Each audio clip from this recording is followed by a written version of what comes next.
if you have chronic back pain and if you have fear of movement or fear of any position, जैसे कि bending हो गया, walking, ऐसे अलग अलग positions या movements का pain है, then this video is for you.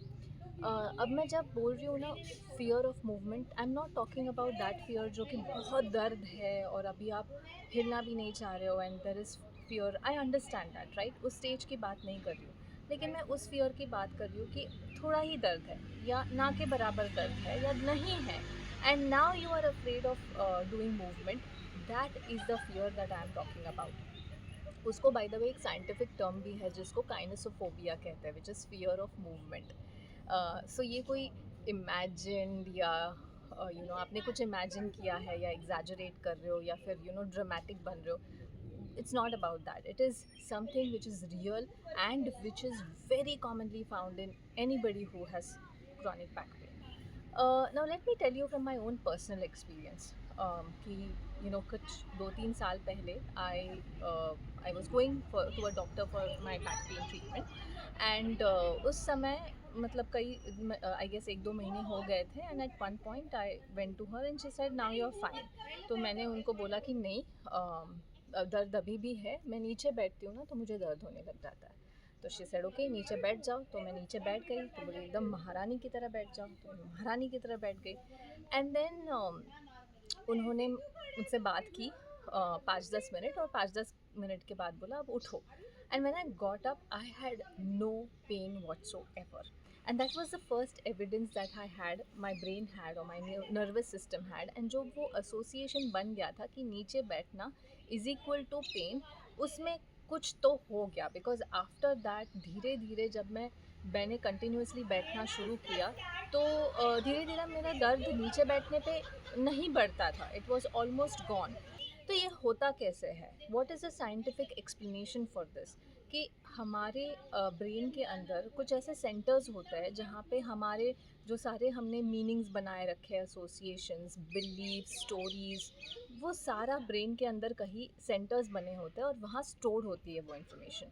और जब भी ब्रेन को कोई डेंजर सिग्नल मिलता है तो उसे पेन प्रोड्यूस करना उसका रिस्पॉन्स होता है, राइट. तो whenever the brain wants to produce the pain, it kind of takes information from these various parts of the brain कि कितना पेन प्रोड्यूस करना चाहिए, ये सही में जो हुआ है वो डेंजरस एक्टिविटी है कि नहीं. So it tries to get information from various parts of the brain, and then it decides how much pain to produce and give the signals to the body कि उतना पेन प्रोड्यूस करो.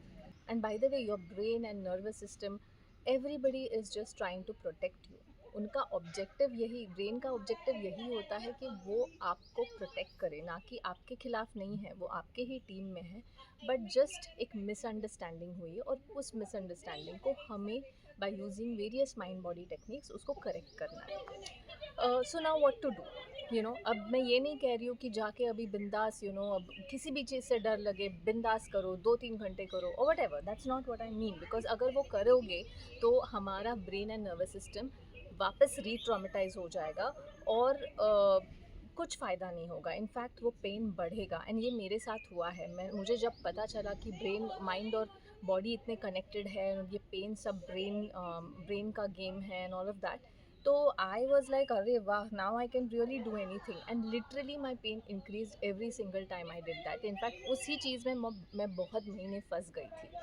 So we don't want to re-traumatize. What we want to do is give graded exposure. धीरे धीरे धीरे करके हमारे जिस movement से, जिस पोजीशन से डर लग रहा है, उसे उसकी तरफ एक एक्सपोजर देने की ज़रूरत है. And once you give that exposure, you are also simultaneously practicing giving safety messages to your brain कि everything is all right, there's nothing structurally wrong, जो भी है नर्वस सिस्टम ड्रिवन है, and things like that. What ever जो भी message आपके brain के लिए सेफ्टी इंड्यूस करेगा, उस तरह के messages you give to your brain. At the same time you also practice mindfulness where you are observing that part of the body and you are non-judgmentally, with a sense of curiosity, you are observing the part of the body that is in pain.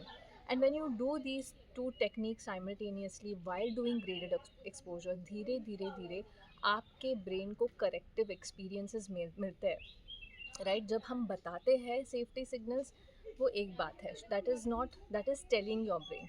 But when your body understands that, oh, now this much sitting is not giving me pain, that is actually showing your brain that everything is all right, and slowly and steadily you start to get corrective experiences. So try this on, practice this, and share your experiences, whether they are positive or negative, in the comments. And do like and subscribe my channel, because on this channel I share various mind body techniques for you to reverse or significantly reduce your chronic pain. And these are techniques which have been scientifically proven and have known to get thousands of people out of pain across the globe. And keep practicing.